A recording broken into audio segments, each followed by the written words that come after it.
gracias, Yolo. Bueno, primero que nada, buenas tardes a todos, bienvenidos.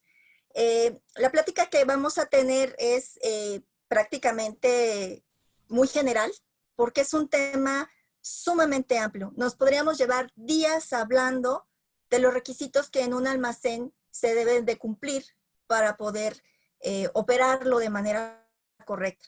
Entonces, pues yo espero que esto resulte muy provechoso para todos, muy productivo, que tengan muchas dudas para que sepan inclusive las herramientas en donde ustedes puedan buscar esas respuestas que a veces en otros lugares pues no son respondidas.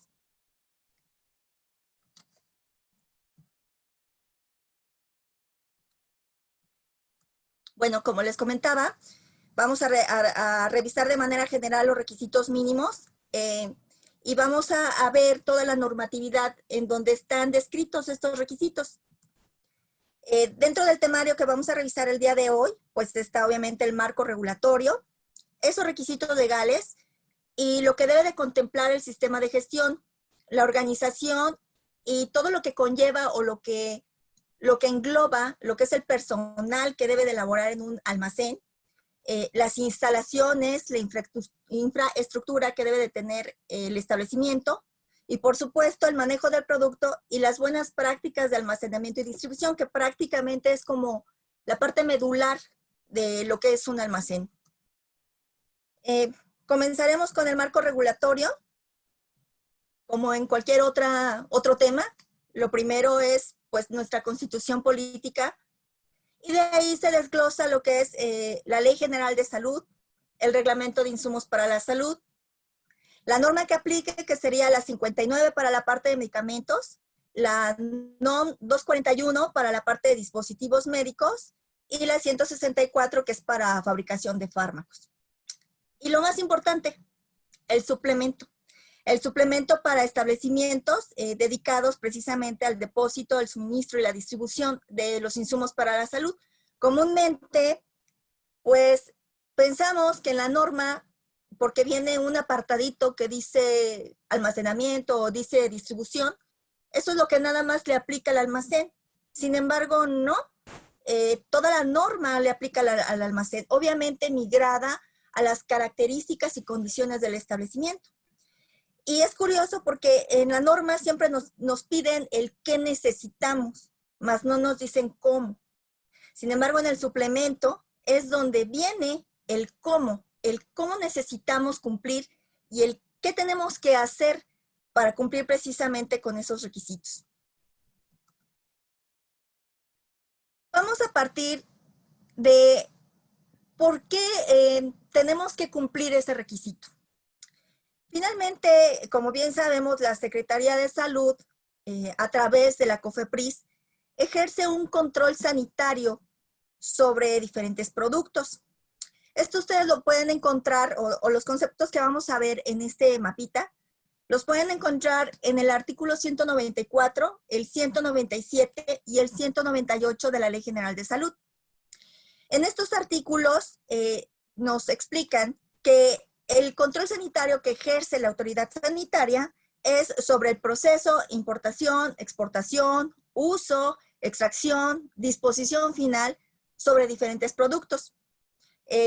Lo dividen de esta manera en cosméticos, alimentos, bebidas alcohólicas, no alcohólicas, productos de aseo, tabacos, plaguicidas, nutrientes vegetales. Y para el tema que hoy nos compete, pues es los dispositivos médicos y los medicamentos. Hay algo muy interesante, ustedes verán aquí proceso. Cuando escuchamos la palabra proceso, por lo general pensamos en proceso de fabricación. Sin embargo, en la misma Ley General de Salud, explican que el proceso abarca desde la obtención de los productos hasta la distribución, es decir, hasta el punto de venta, en el momento en el que el paciente va a obtener ese producto. Entonces, todo eso es el proceso. Esto quiere decir que ese control sanitario también está ejercido sobre los almacenes de depósito y distribución. Este marco prácticamente lo que nos describe son 4 puntos. Primero son esos requisitos legales y cómo debe de estar conformado el sistema de gestión para que nosotros cumplamos esos requisitos. El establecimiento debe contar con cierto tipo de instalaciones y una infraestructura que permita que las operaciones de almacenamiento y distribución se puedan llevar a cabo de manera correcta. Obviamente esto implica que el establecimiento deba de tener una organización específica, acorde al tamaño del establecimiento y el personal adecuado para poder llevar a cabo esas operaciones. Y por supuesto, como ya les comenté, viene ahí explicado o piden cuál debe ser el manejo correcto del producto y las buenas prácticas de almacenamiento y distribución. Tal cual está esta diapositiva, es como vamos a ir revisando el tema. Aquí les puse una tablita en donde está, digamos, desglosados los puntos que le aplican a los almacenes de depósito y distribución, tanto para dispositivos médicos, que es el caso de la 241, y medicamentos, que es el caso de la 059. Y al centro les puse lo que es el suplemento para establecimientos. Entonces, intenté, no sé si se alcance a ver, que por colores se pueda ver los temas que prácticamente hablan de lo mismo. Por ejemplo, en la 241, el numeral 9 habla de cómo va a ser el diseño y construcción de un establecimiento. Y volvemos a lo mismo. Tal vez cuando leemos la norma pensamos que solamente nos habla de la parte de fabricación, pero debemos de intentar interpretar qué puntos se describen ahí, pero que sí se pueden plasmar o interpretar para lo que es el mismo almacén. Entonces, ese numeral 9 es lo mismo que describen en el suplemento de la FEU en la parte de infraestructura. Ahí en el suplemento es el capítulo 7. Ahí viene prácticamente todo lo que nos aplica como almacén. Ahí viene qué es lo que nos piden, con qué requisitos debemos cumplir, qué documentos debemos de tener. Y en la parte de la 59, que sería para medicamentos, pues está la parte de instalaciones de equipo, lo que aplique para calificación y validación, porque pues si bien cuando escuchamos la palabra calificación y validación pensamos en procesos de fabricación, pero no, también necesitamos tener equipos calificados y procesos validados en el mismo almacén. Y entonces, así como fui desglosando los colores, pues es prácticamente la relación que hay entre los tres documentos. Bueno, ahora vamos a ver la parte ya de como tal los requisitos legales y el sistema de gestión. Lo primero que nos piden cualquiera de estos tres documentos es que cuente el establecimiento con un aviso de funcionamiento y un aviso de responsable sanitario. Muchas veces damos de alta, o técnicamente hace muchos años, daban un periodo de gracia de 15 días para poder dar de alta el establecimiento. Ahora es al revés. Ahora primero tenemos que dar de alta el establecimiento y después puede empezar a operar. Y en mi particular punto de vista, creo que eso es lo correcto. Porque muchas veces, a veces el establecimiento empezaba a funcionar y ni siquiera tiene las características necesarias para que las operaciones se lleven a cabo de manera adecuada. En el momento que nosotros vamos a dar este documento de alta, este permiso o este aviso que le estamos dando a la autoridad de que vamos a empezar a funcionar, prácticamente nos estamos comprometiendo o estamos afirmando que cumplimos con todo el requisito legal que solicita la autoridad sanitaria para poder funcionar. En la actualidad debe de presentarse por lo menos 30 días antes de que el establecimiento comience a operar. Aquí les puse una imagen representativa de un aviso de funcionamiento de un establecimiento que está en el interior de la República. ¿Por qué puse este? Cuando aquí en la Ciudad de México o en el Estado de México, que tenemos como fácil acceso llegar al CIS, pues nosotros damos de alta el establecimiento y es un requisito o es un proceso relativamente fácil. Nosotros llevamos los documentos que pide la autoridad e inmediatamente nos otorgan el aviso de funcionamiento y de responsable sanitario. Sin embargo, en el interior de la República, pues obviamente por la lejanía es un poco más complejo el que este trámite se lleve a cabo de igual manera. Lo que hacen comúnmente es que este aviso lo dan en el establecimiento, o más bien en la instancia de salud propia del Estado. Y esa instancia de salud la manda a la COFEPRIS de aquí de la Ciudad de México. No sé si se alcance a distinguir que hay dos tipos de sellos en la imagen. El sello que ven en diagonal en la parte superior, ese comúnmente es un sello de recibido que se coloca en esa instancia de gobierno en el estado de donde se esté haciendo el trámite. Pero ese sello es únicamente de recibido. No significa que el aviso ya está dado de alta. Entonces, muchas veces los establecimientos del interior de la República suponen que cuando tienen ese sello, ya está dado de alta el establecimiento. Y eso no es así. Muchas veces cuando ya llega a COFEPRIS, en COFEPRIS resulta que revisan el documento y no tiene los campos debidamente llenados y les regresan el documento indicándoles en dónde deben de corregir. Y muchas veces en esos establecimientos ya no le dan seguimiento. Entonces, ellos empiezan a funcionar y ni siquiera se han percatado que no existe como tal un aviso de funcionamiento. Entonces, para la gente del interior de la República es muy importante que cuando les regresen su aviso, o más bien que le den seguimiento a ese trámite, porque con el sello que debe de contar ese aviso de funcionamiento, es con el sello que ven ustedes en el centro del documento, que es de recibido y trae una fecha. A partir de esa fecha es donde ustedes ya tienen o ya cuentan legalmente con ese aviso de funcionamiento y de responsable sanitario. Este requisito ustedes lo van a encontrar ahí como ven en la imagen, en el artículo 47, el 200, el 200 bis, el 258 de la Ley General de Salud, y también lo van a encontrar en el Reglamento de Insumos para la Salud, en el artículo 82, 131, 153 y 181. En todos está obviamente definido de manera diversa, pero prácticamente ahí es donde se solicita este requisito. Y por supuesto en el suplemento, en el capítulo 7, que es donde les comenté que está prácticamente todos los requisitos, ahí es donde también se solicita ese aviso de funcionamiento y de responsable sanitario. Ahora vamos a tocar el tema del responsable sanitario. Este tema es bonito y difícil. Bonito porque para la figura del responsable sanitario, pues es difícil el poder supervisar que todas las operaciones se lleven a cabo de manera correcta. Desafortunadamente, aquí en el país ha minimizado mucho el trabajo que se lleva a cabo en un almacén de depósito y distribución. En algún momento de mi carrera, escuché que me llegaron a decir, ¿qué chiste tiene mover cajas?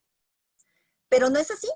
Mover cajas tiene su chiste. Y sobre todo porque prácticamente en el almacén es donde se va a cuidar todo el trabajo que se hizo en fabricación. De nada sirve que en las fábricas se cumplan todos los estándares de calidad, tengan certificados de buenas prácticas de fabricación y lleven a cabo todos los controles debidos. Cuando llega al almacén y en el almacén tratan al producto como se les da la gana. Entonces, prácticamente ha minimizado mucho este trabajo. Inclusive para los responsables sanitarios de los almacenes, pues es difícil que muchas veces los tomen en cuenta. Pero es importante que esta figura la rescaten y le den el valor debido, porque prácticamente él es el responsable de la identidad, de la pureza y de la seguridad del producto que están manipulando en ese establecimiento. No solamente es la cuestión de la fabricación, sino procurar que todo ese esfuerzo de la fabricación llegue tal cual a las manos del usuario. Entonces, esta figura es importante y sobre todo porque ahora, ya como está la legislación, pues ya piden profesionales acorde al tipo de establecimiento. Hace muchos años, cuando empezaba la COFEPRIS, pues permitían que cualquier persona fuera responsable sanitario. Me he llegado a encontrar avisos de funcionamiento de hace muchos años que inclusive tienen contadores como responsables sanitarios. Y obviamente no es minimizar esa formación, sino simplemente no es la formación adecuada para el tipo de productos que se manipulan en un almacén. El responsable sanitario viene muchas de las características que debe de cumplir en lo que es la Ley General de Salud. Aquí puse una tablita de prácticamente qué tipo de formación académica es la que piden. Y bueno, como sabemos, en la legislación está muy documentado, o más documentado, mejor dicho, la parte de medicamentos que de dispositivos médicos. También esa es otra cosa que tenemos en nuestro país. Desafortunadamente, pues no le han dado el impulso necesario a los requisitos que se deben de cumplir para dispositivos médicos. Y sobre todo porque la gama de dispositivos médicos es abismalmente grande a comparación de medicamentos. Y tienen, digamos que exactamente la misma delicadeza de uso que un medicamento. Sin embargo, hay muchas cuestiones que no están documentadas en la legislación vigente de qué características deben de tener muchos de esos responsables sanitarios. No es lo mismo que un almacén trabaje con agentes de diagnóstico a que trabaje a lo mejor con equipos de rayos X o que trabaje, por ejemplo, con matrices dérmicas. O sea, son productos totalmente diferentes y por ende las características del responsable sanitario deben de ser diferentes. Esta tabla, como les mencioné, está más enfocada a lo que son los responsables sanitarios de medicamentos. Sin embargo, obviamente, cada responsable sanitario del establecimiento del que se trate tiene que tener la formación académica y aquella experiencia que avale que pueda supervisar de manera correcta el proceso que ahí se lleve a cabo. Dentro de la farmacopea, en el capítulo 7, de hecho en la primera hojita, es donde viene cuáles son los requisitos que debe de cumplir el responsable sanitario. Y como ven ahí, no sé si se alcance a ver el texto, pero viene prácticamente a asegurar las buenas prácticas de almacenamiento y distribución. Ya acá en el artículo 121, este es de la Ley General de Salud, también viene cuáles son las características o qué responsabilidades tiene precisamente el responsable sanitario. Entonces, si ustedes se meten en estos dos documentos, lo leen con calma, tratan de analizar, de interpretar lo que aquí dice, prácticamente se van a dar cuenta que el responsable sanitario debe de estar enterado de absolutamente todas las operaciones que se llevan a cabo en el almacén. Y obviamente cuando uno es responsable sanitario, aprende horrores de la gente que trabaja dentro de las operaciones. Aprende un poquito de inventarios, aprende un poquito de la operación de logística, pero sobre todo el responsable sanitario debe de enseñarle a la gente de operaciones cómo se debe manipular el producto. Entonces, la responsabilidad que tiene el responsable sanitario es prácticamente primordial para que los productos lleguen con la calidad, seguridad y eficacia al usuario. Otro documento que nos piden es la licencia sanitaria. La licencia sanitaria se pide prácticamente para almacenes que manejan medicamentos que contengan psicotrópicos, estupefacientes, que manejen vacunas, toxoides, sueros y antitoxina de origen animal y hemoderivados. Para el caso de dispositivos médicos, no existe una licencia sanitaria. Con el aviso de funcionamiento es más que suficiente. Aquí en pantalla yo les puse los artículos en donde pueden encontrar este requisito, que es igual de la Ley General de Salud, en el artículo 198 y a su vez en el artículo, 258. Entonces aquí es interesante ver qué características tiene que tener este documento. Obviamente un número de licencia sanitaria, que la homoclave sea correspondiente al tipo de operación que se lleva a cabo en ese establecimiento, qué grupos se manejan, a partir de qué fecha está, y obviamente que la dirección corresponda al establecimiento del que se está tratando. Otro requisito importante es que los establecimientos, los almacenes como tal, cuenten con un sistema de gestión. Un sistema de gestión que esté prácticamente basado en la norma que le aplique. Puede ser la 241, la 59, en su caso la 164, para que, de tal manera que se cumpla con lo que ahora sí que con lo que se tenga que cumplir. Como les mencionaba en un inicio, cuando leemos estas normas, pensamos en el sistema de gestión que debe de cumplir las fábricas, pero tal cual piden en fabricación el sistema de gestión, tal cual se debe de migrar a un almacén.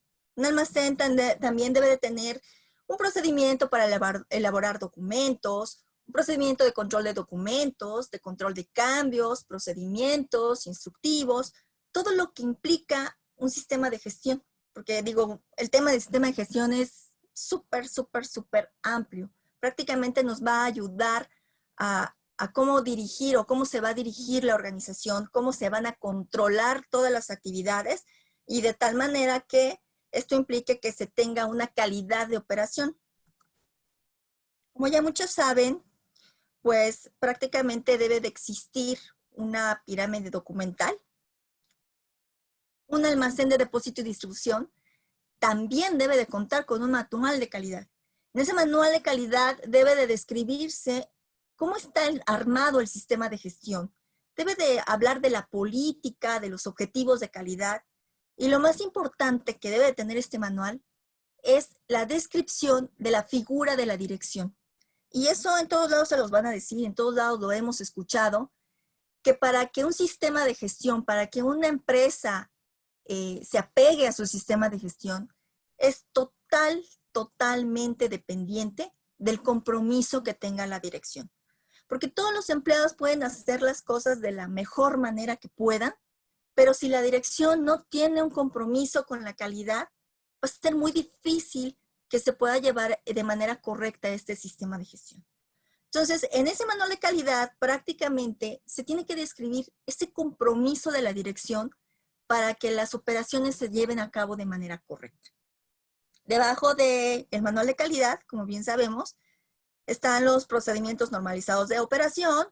Muchas veces son necesarios los instructivos de trabajo y, por supuesto, tener formatos estandarizados donde se puedan plasmar todas las actividades. El cómo se hacen los procedimientos viene precisamente en el suplemento de la farmacopea. En el suplemento nos piden un aproximado de 31 procedimientos. Aquí es importante recalcar que si, por ejemplo, no sé si se alcance a ver ahí el texto. Vamos a suponer que dice en el 3, dice un procedimiento de buenas prácticas de documentación. No significa que su procedimiento se tenga que llamar así, porque eso es muy común, que a lo mejor el establecimiento decida juntar este procedimiento con el procedimiento a lo mejor de elaboración de documentos. Y no significa que con eso no están cumpliendo. Sí cumplen, y el cumplimiento se puede sustentar siempre y cuando la información que debe llevar un documento esté plasmada en otro. No es necesario que tengan los 31, siempre y cuando toda la información que se pide en este capítulo esté plasmada en alguno de los documentos. Y bueno, del otro lado van a ver un ejemplo que nos da el mismo suplemento de cómo debemos de tener ese procedimiento. Y aquí viene un tema un cuanto difícil de entender. Ya con el paso de los años es difícil el seguir tratando con papel, con documentos en físico. Y aquí da la impresión de que nos piden documentos en físico. Sin embargo, si nosotros tenemos un sistema montado en algo en electrónico, siempre y cuando el sistema esté validado, los procedimientos son igualmente válidos. Obviamente el requisito es que todos estén autorizados por el responsable sanitario. Muchas veces hay empresas que tienen muchos establecimientos con una misma razón social y todos están montados a la misma plataforma. Entonces, lo primero la primera duda que surge es, ¿y cuál de todos esos responsables sanitarios tendría que firmar el procedimiento? Aquí la respuesta es muy sencilla. Todos. Si yo soy razón social Patito y tengo 35 establecimientos, quiere decir que debo de tener por lo menos 35 responsables sanitarios. Y esos 35 responsables sanitarios son quienes deben de autorizar estos procedimientos, aunque utilicen exactamente el mismo. Ahora, aquí hay un tema que recordé, que me vino a la cabeza. Es muy común también ver que un responsable sanitario tiene varios establecimientos a su cargo. Antes, en ningún lado estaba escrito ese requisito. Ahora sí está por escrito. Y está en este mismo documento, en el suplemento. En el suplemento nos indica que un responsable sanitario no puede tener a cargo más de 2 establecimientos, precisamente por la cantidad y la complejidad de operaciones que se llevan a cabo en un almacén. Entonces, muy probablemente muchos establecimientos daban de alta a un mismo responsable sanitario en varios establecimientos, pero ahorita eso ya es incorrecto.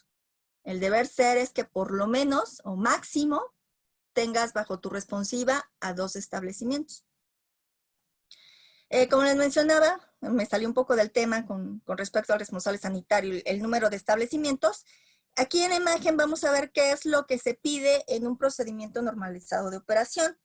Como verán, tenemos lo que es las firmas del elaborador, del revisor y de quien autoriza, que como ya mencioné es el responsable sanitario.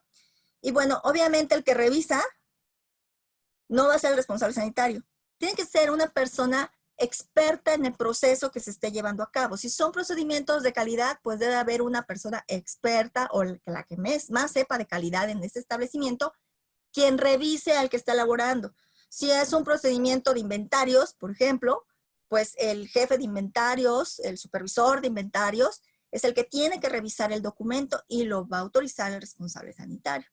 Entonces, igual hay que quitarnos la idea de que la gente de calidad es quien tiene que hacer los documentos o que haya algún área que vaya, mapee y haga los procedimientos. Eso es incorrecto. Quien debe de hacer los procedimientos es el experto en el proceso.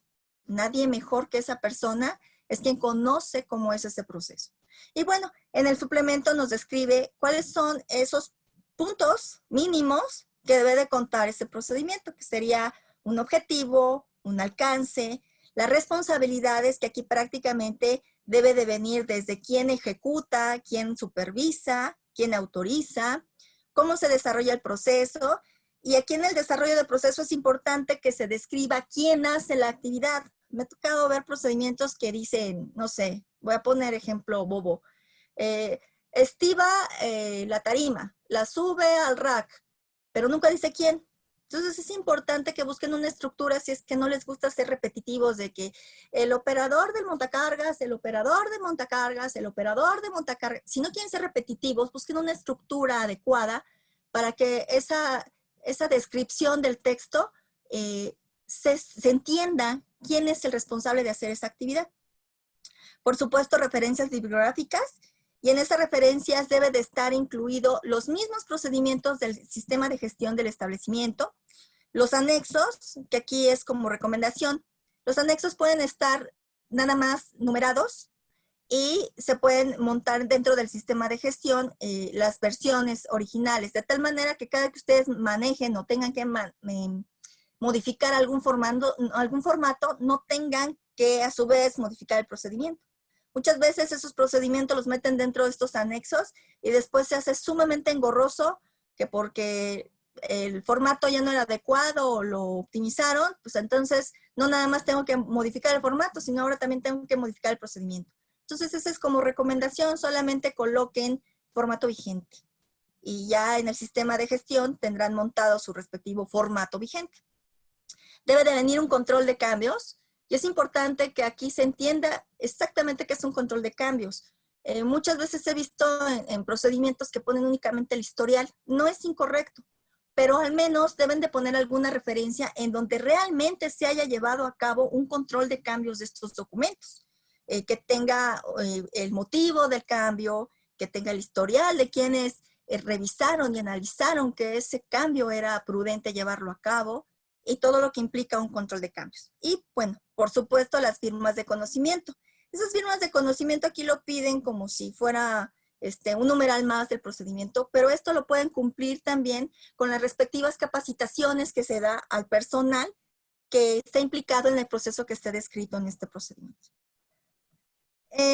Dentro de los requisitos legales que se piden en el suplemento, los voy a enlistar tal cual vienen en el suplemento. Entonces ustedes con calma van a poder revisar este documento, en donde por supuesto van a poder ver a profundidad cada característica de cada uno de estos requisitos. Entonces, primero piden el alta en Hacienda, y no porque lo pidan en COFEPRIS, sino porque obviamente deben de tener cuestiones legales acorde para poder dar de alta su aviso de funcionamiento. Por supuesto también el aviso de responsable sanitario, y como ya lo había platicado, el responsable sanitario debe ser acorde al giro al que se dedica el establecimiento. Una licencia sanitaria para los establecimientos que apliquen.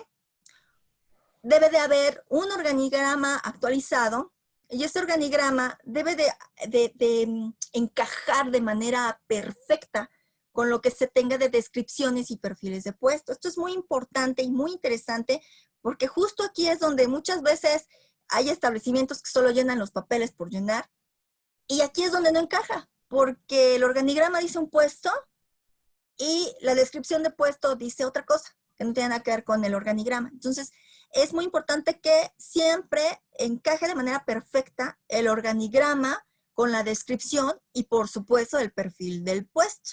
O sea, en una descripción de puesto no me puede decir, por ejemplo, que me pidan que el responsable sanitario debe de tener 3 años de experiencia.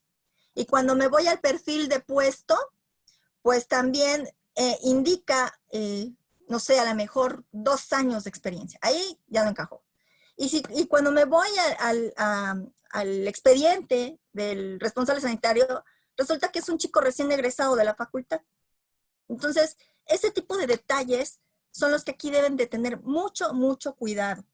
Si ustedes, como establecimiento, dan la oportunidad a una persona recién egresada de la escuela, que no está mal, obviamente todos en algún momento salimos a aprender, pues se quiten este tipo de leyendas en las descripciones y perfiles de puesto, porque solitos nos metemos el pie muchas veces cuando queremos elaborar los documentos muy bonitos y no nos damos cuenta de las características y condiciones que tenemos, no solo en el establecimiento, sino con nuestro propio personal.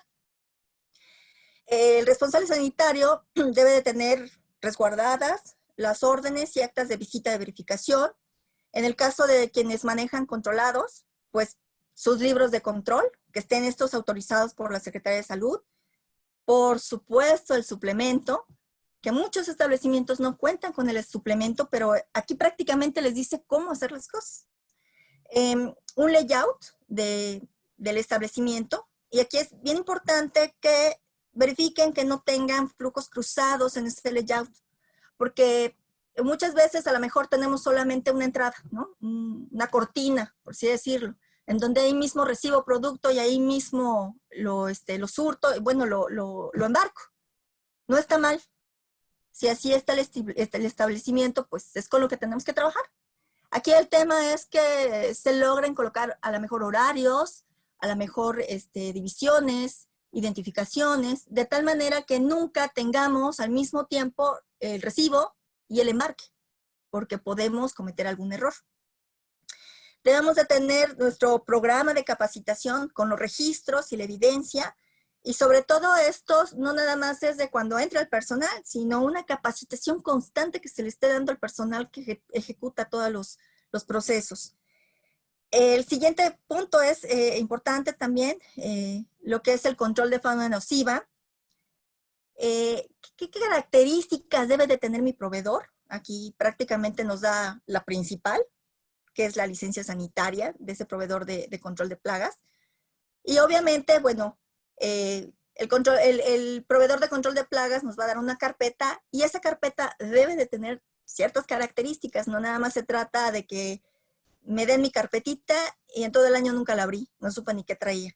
Entonces es importante también que esta carpeta esté debidamente organizada y que la documentación que esté dentro de ella sea vigente, esté acorde a lo que se está haciendo. Un procedimiento para la notificación de sospechas de reacciones e incidentes adversos, con su respectiva evidencia. Y bueno, para los almacenes que importan, nada más para los que importan, se les piden estos otros requisitos que estoy poniendo en color verde. que es una relación de productos que se estén importando, y obviamente que si estamos hablando que es quien importa, puede ser que estos sean titulares de ese registro sanitario. Entonces, pues deben de tener los documentos que respalden esto. Permisos de importación, si hay acondicionamiento, a lo mejor nada más va a ser el etiquetado, lo que es la nacionalización del producto. Debe de haber documentos, la orden maestra para poder estar haciendo esta actividad, por muy sencilla que parezca, pero debe de estar documentada. Y por supuesto, pues ese expediente de acondicionamiento. Inclusive hay muchos que hacen acondicionamiento secundario porque a lo mejor les llega en el empaque primario y lo hacen en el mismo establecimiento. Entonces, todo eso debe estar perfectamente documentado. Debe de haber expedientes del lote que se está importando, sus certificados de análisis de origen. Cuando hay algún producto que esté fuera de especificaciones, debe de haber una investigación de por medio, porque llegó maltratado, por ejemplo. Debe haber un laboratorio de control de calidad que tenga sus metodologías analíticas validadas, o bien contratar un tercero autorizado. Deben de tener un RAP para aquellos que son almacenes directamente de fabricantes y de quienes importan, informes de recall, avisos de maquila si es que se llegan a dar, y bueno, todos aquellos procedimientos especiales que son precisamente para la importación, la evaluación de producto, si hay muestras de retención, el cómo se lleva a cabo esa conservación, etcétera, etcétera. Aparte de esto, bueno, ahorita ya tocamos el tema de control de plagas. Es muy importante que se tenga conciencia, como ya mencionaba, de cómo se arma esta carpeta y cómo deben de estar los documentos de esa carpeta. Tener sumo cuidado con los proveedores, porque muchas veces, como dan servicio a muchos almacenes, a veces hasta nada más replican la información y no siempre está acorde con las características de nuestro establecimiento. Actualmente, pues ya está muy en auge lo que es la gestión de riesgos. Entonces, debe de haber una gestión de riesgos para que yo pueda establecer mis acciones antes de que me lleguen a pasar algún accidente o que me llegue a salir mi producto fuera de especificaciones. Debe también haber mantenimiento desde, estoy hablando desde la DAQUEL, desde el rack, estoy hablando mantenimiento de montacargas, de cortinas, de todo lo que implique tener un mantenimiento preventivo y por supuesto correctivo. El tema de proveedores también es sumamente amplio. Lo ideal es que se tengan proveedores calificados. ¿Quién los califica? El propio almacén. Hay una metodología para poder calificar los proveedores, no es nada del otro mundo, y sí nos puede garantizar que el servicio o producto que nos esté dando este proveedor tenga la calidad necesaria para que mi operación funcione de manera óptima. El tema de auditorías también es algo sumamente amplio. Debe de haber auditorías que haga el mismo establecimiento a ellos mismos. Y para quitarnos ese grado de taller también es interesante el poder contemplar la idea de un proveedor que te dé ese servicio de auditorías, porque obviamente uno no puede ser juez y parte, eso es muy importante, no puede ser juez y parte, entonces tampoco se vale que yo me autoaudite y como veo mis propios errores, mejor los tapo, los callo y ya no hice nada. Entonces, por eso es importante a veces contratar a alguien externo que nos ayude a ver nuestros propios errores. El tercer punto que vamos a ver es lo que es el tema de organización y el personal. Como ya había mencionado, el establecimiento debe de tener el número de personas adecuado para mi operación. O sea, si mi operación, a lo mejor yo muevo N número de pallets al día, no voy a tener solo un montacarguista, ¿verdad? Debe de ser acorde al tamaño de la operación. E igual, una persona no puede fungir como varias actividades. De la misma manera, si mi establecimiento es pequeñito, pues no voy a tener 20 almacenistas cuando a lo mejor mi almacén es de 10 metros cuadrados. Tal vez un número inferior me pueda funcionar de manera correcta. Este personal debe de estar capacitado y entrenado para poder llegar a una calificación, porque el personal finalmente debe de estar calificado. Esas personitas deben de tener la formación académica y la experiencia. Muchas veces, por ejemplo, un almacenista, a lo mejor con la secundaria, con la preparatoria es suficiente, pero obviamente debe ser una persona organizada, bien hechecita, porque el tema del surtido, por ejemplo, es un tema muy, muy delicado. Si no se leen bien los lotes, pueden surtir un producto por otro. Entonces, eso forma parte de esa experiencia que debe tener el personal. Y, por supuesto, el perfil y la descripción de puesto debe de estar ahí descrito exactamente qué es lo que necesito que una persona dé para cumplir o cubrir todas las características que yo necesito en un puesto. Las instalaciones y la infraestructura es muy importante también, porque de eso va a depender que mi producto esté resguardado de manera correcta.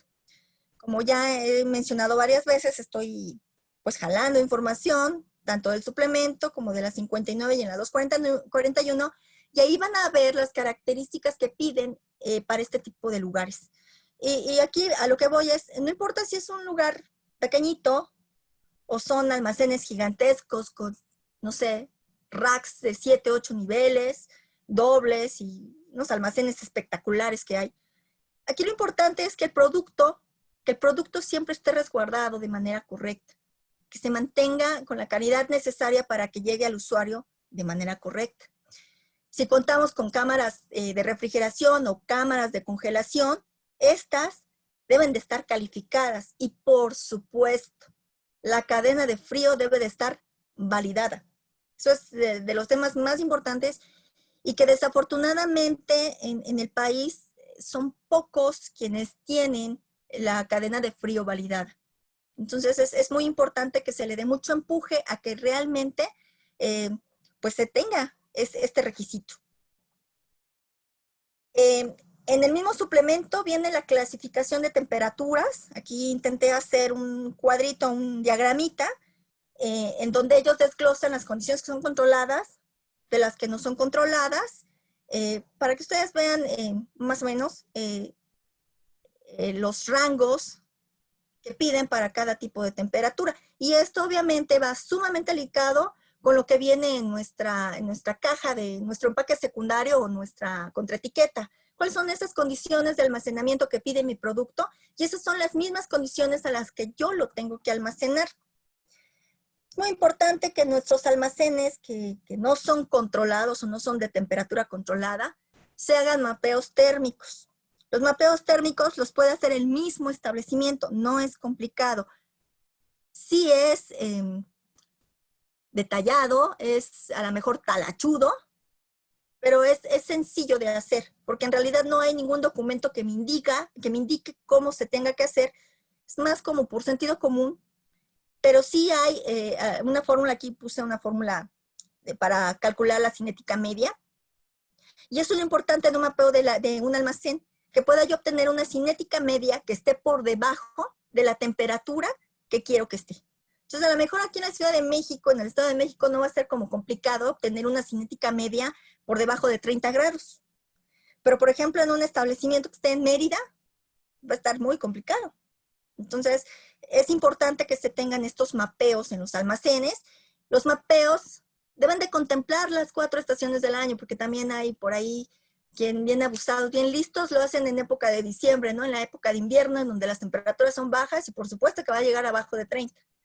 Pero en las temperaturas que dan en época de primavera, pues están espantosas, ¿no? Entonces, por eso es importante que se contemplen las 4 estaciones del año. Pese a que tengamos mapeos en los almacenes, el suplemento nos pide que tengamos la toma de temperatura 3 veces al día. Y ese dispositivo que nos va a ayudar, o ese equipo que nos va a ayudar a verificar esta temperatura, debe de colocarse en el punto en donde esté más cercana a la temperatura cinética media de mi almacén, para que yo pueda tener un buen control. Como ya les mencioné, la calificación de instalaciones es muy importante. Se califica las instalaciones, el personal, las hieleras, el transporte, sobre todo las unidades refrigeradas. Y bueno, debe de haber validaciones, como ya les mencioné, de la cadena de frío y también validaciones de todos los sistemas que se ocupen. En este caso puse ahí el ejemplo del WMS Y en el caso de que hubiera alguna interfase entre diferentes tipos de sistemas, estas interfaces deben de estar validadas precisamente para que garanticemos que el funcionamiento o la transmisión de datos entre un sistema y otro sea el correcto. Aquí les puse el diagramita de lo que ya conocemos de las etapas de calificación, que es la de diseño, instalación, operación y desempeño. Y obviamente no podemos empezar por ejemplo, no podemos empezar la de operación si ni siquiera la de instalación hemos hecho. Entonces, el orden que se pide, como en cualquier proceso de fabricación, es exactamente el mismo orden que se debe de tomar en cuenta para las calificaciones que se lleven a cabo en un almacén. Y pues el tema más bonito, que es el manejo de producto y las buenas prácticas de almacenamiento y distribución. Prácticamente aquí lo que tenemos que tener en cuenta es cómo vamos a hacer que el operador le tome amor al trabajo. A lo mejor se escucha muy romántica la idea, pero cuando una persona le toma amor a su trabajo, va a hacer las cosas como se deben de hacer. En el almacén van a encontrar diferentes módulos o diferentes formas de acomodo. Y el almacenista debe de conocer perfectamente en dónde se coloca cada cosa. Debe de haber un área de manejo de productos de rechazo o producto en mal estado, áreas para producto en destrucción, y todo debe de estar perfectamente identificado y segregado. Van a encontrar diferentes tipos de almacenamiento. Los comunes son el almacenamiento caótico o los almacenes que sí resguardan el producto aprobado totalmente separado del que está en cuarentena. Pero aún así, si el WMS está validado, no va a haber ningún problema que tengan ustedes un almacén caótico. No hay absolutamente ningún riesgo. Deben de verificar, como ya mencioné, que el personal esté capacitado, que sepa hacer sus actividades, que sepa surtir, que sepa almacenar, que sepa manipular el producto. Y sobre todo esto, no se vale que la gente aviente el producto, que pise el producto, que anden arriba de las tarimas. Es muy común el uso de los cúters en los almacenes, pero hay formas de usar el cúter. O sea, no es de saco la navaja y corto el producto o el playo al por mayor, porque en esos momentos es cuando el producto se lastima. Se debe de saber perfectamente usar todas las herramientas, se debe de saber emplayar las tarimas, que no se trata nada más de enroscar con playo la tarima, sino hay formas, metodologías para emplayar una tarima para que un pallet, por más que lo quieran ustedes mover, no se derribe. Debemos de evitar esas malas prácticas que son muy comunes, el abrir las cajas con, no sé, con la pluma, que cuando la abren ya el producto que está en la superficie ya está todo rayado, y eso ya es producto no conforme, y eso es pérdida para la empresa. Entonces eso es parte de la capacitación que se le debe de dar al personal. El cómo debe de estar el establecimiento, que tenga, si tiene luz, y si son establecimientos grandes, pues micas antiestallido en las luminarias, y que esta luz sea suficiente para la operación. Hay estudios de cuánta cantidad de luz es necesaria para la operación que está ejecutando el operador, porque muchas veces, a lo mejor por ahorrarse unos pesos, no hay las suficientes luminarias, y resulta que los operadores están cometiendo muchos errores de surtido, pero no es por error propio o inherente al operador, sino simplemente la luz es tan bajita que ni siquiera alcanzan a ver bien el número de lote. Mostrarle al operador que prácticamente todos los productos que llegan ellos a manipular en el almacén pueden llegar en algún momento a algún familiar o a ellos mismos, de tal manera que manipulen el producto con sumo cuidado. En el video que ahorita está pasando, habla sobre todo de que los racks no deben de estar pegados o los anaqueles no deben de estar pegados a las superficies. Y eso aparte ahí hablan de la humedad, pero también es para la fácil limpieza. Debe de haber un programa de limpieza en el almacén en donde pues se especifique la periodicidad de hacer esta limpieza. Y por supuesto, debe de haber un procedimiento de limpieza en donde inclusive diga cómo hacer las soluciones, si se moja o no se moja el trapito con el que se limpia el rack, si se sacuden los corrugados, si no se puede pasar un trapo húmedo sobre las cajas, o sea, todo ese tipo de detalles que a lo mejor quienes no viven en un almacén no lo alcanzan a ver. Pero a veces las cuestiones más sencillas son las que más problemas causan en el mal manejo del producto. Las instalaciones deben, si cuentan con comedor, que por supuesto deben contar también con sanitarios, estos deben de estar totalmente alejados del establecimiento, y eso es por simple higiene. Antes esto no se contemplaba, pero en la legislación actual se contempla. El equipo de protección personal es muy importante, y este es un tema sumamente complicado, sobre todo para las señoritas que trabajan en los almacenes, porque es muy difícil que se quieran quitar el maquillaje. Y lo primero que llegan a argumentar es que pues está en corrugados producto y no va a haber contaminación alguna. Pero no, vuelvo a lo mismo, si en fabricación tuvieron el mayor de los cuidados para ese producto y llega al almacén y resulta que entre la cargadera de las cajas ya se manchó de labial o se cayó la mariposita del arete, o como traemos el cabello suelto, está lleno de cabellos por todos lados, sobre todo para aquellos que surten a detalle. Entonces, ese tipo de detalles que a lo mejor en un almacén, o quienes no trabajan en un almacén no los alcanzan a ver, sí es importante que quienes estén en los almacenes cumplan con esas reglas. Animales, por ejemplo, ahí en la imagen se ven los animales. Hace muchos años también eran muy dados que, no sé, con un gato que era el mejor herramienta para poder captar roedores, pues obviamente ahora eso no se puede. Hay muchas formas de controlar plagas. El proveedor precisamente de control de plagas es quien les puede dar la mejor información. Ellos son los expertos en el tema. Y eso es importante que los proveedores que tengan sean realmente expertos en el tema en el que se están contratando. Un almacén, como ahí estamos viendo, dentro de las buenas prácticas, pues es de mucho riesgo. Entonces, también el que se manipulen los equipos de manera correcta es indispensable, no solo por el producto, sino por la seguridad de la persona que ahí labora. Ya les he mencionado mucho lo que es el suplemento. Ahí van a encontrar qué son las buenas prácticas de almacenamiento y distribución.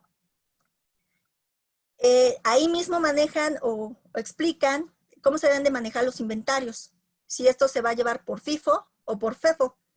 Y esos registros de inventarios, ¿cuáles son la información básica que debe de tener ahí? Yo se los puse en un diagramita, estos de queso. Cuándo se hace el movimiento, por qué se hace el movimiento, obviamente el número de lote, de serie, la factura con que estoy sustentando la posición legal de ese producto, la cantidad, cuánto tengo, cuánto entra, cuánto sale, cuánto muevo, cuánto se va no conforme. Otro tema que manejan también en el suplemento es el tema de la cantidad de producto que debe de haber, de tal manera que el almacén nunca se quede sin existencia de algo.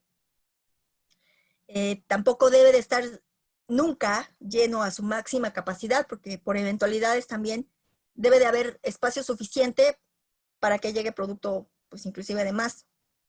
El control de inventarios es prácticamente un capítulo completo del suplemento, en donde explican cada cuánto tienen que mover producto, que bueno, ahí lo dice cada 3 meses.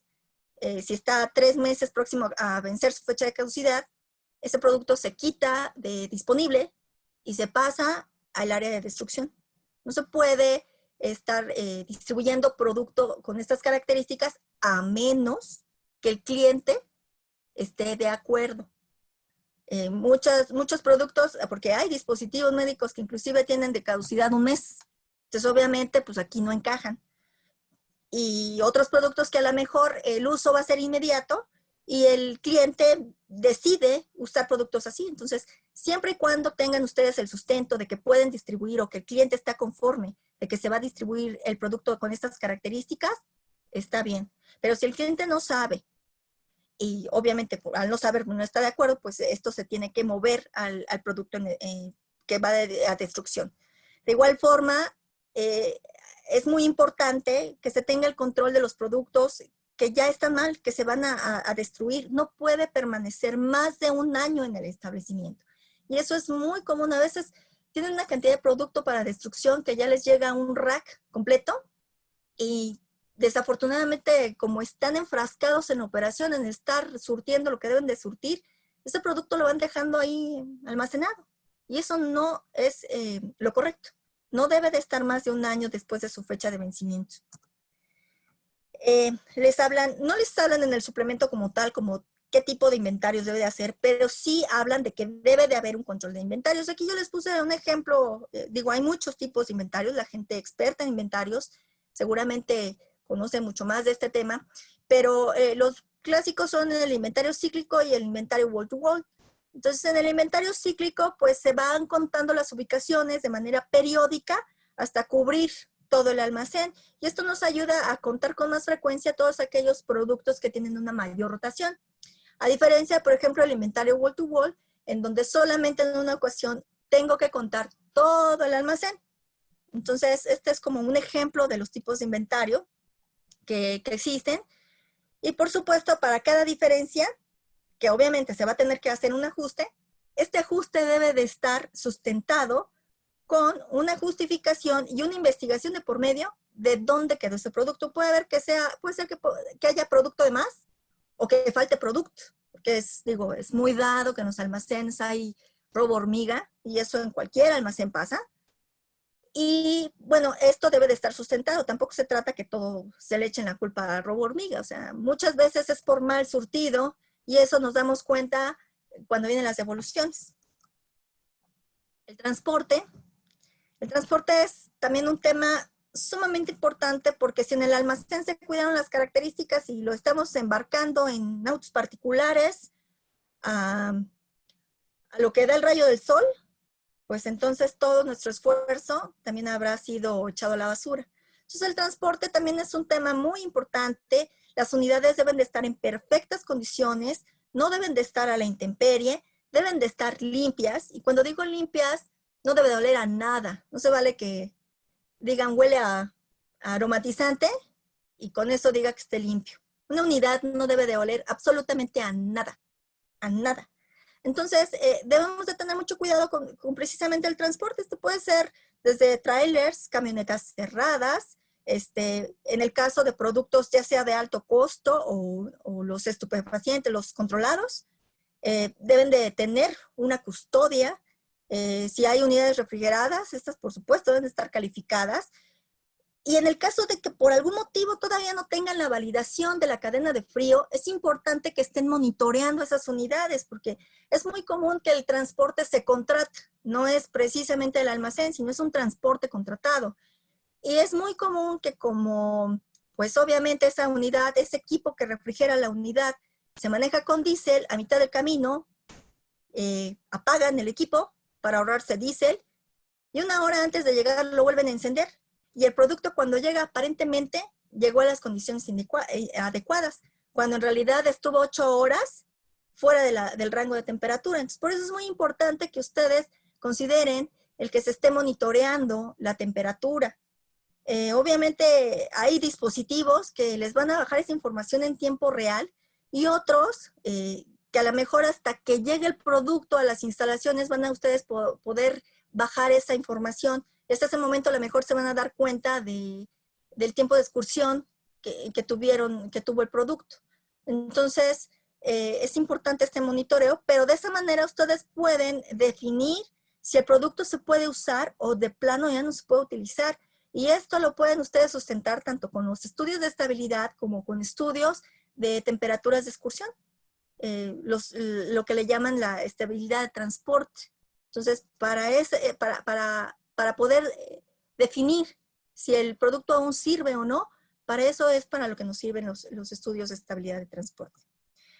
Y bueno, puse esta imagen para que le demos la importancia debida a lo que son los almacenes de depósito y distribución. No se trata de que a lo mejor nada más soy importador y tengo 20,000 registros y a mi almacén no le hago caso. O sea, como propietario, trabajador, responsable sanitario del almacén, pues es importante que revisemos que nuestra operación esté llevando a cabo las cosas como se deben. El almacén es la cereza del pastel, por eso puse esta imagen. Puede ser muy bonita la fabricación, muy bien hechecita, pero si el almacén es un desastre, así es como vamos a distribuir el producto, hecho un desastre.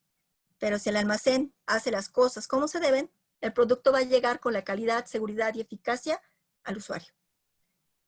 Yolo, por mi parte, he concluido la presentación.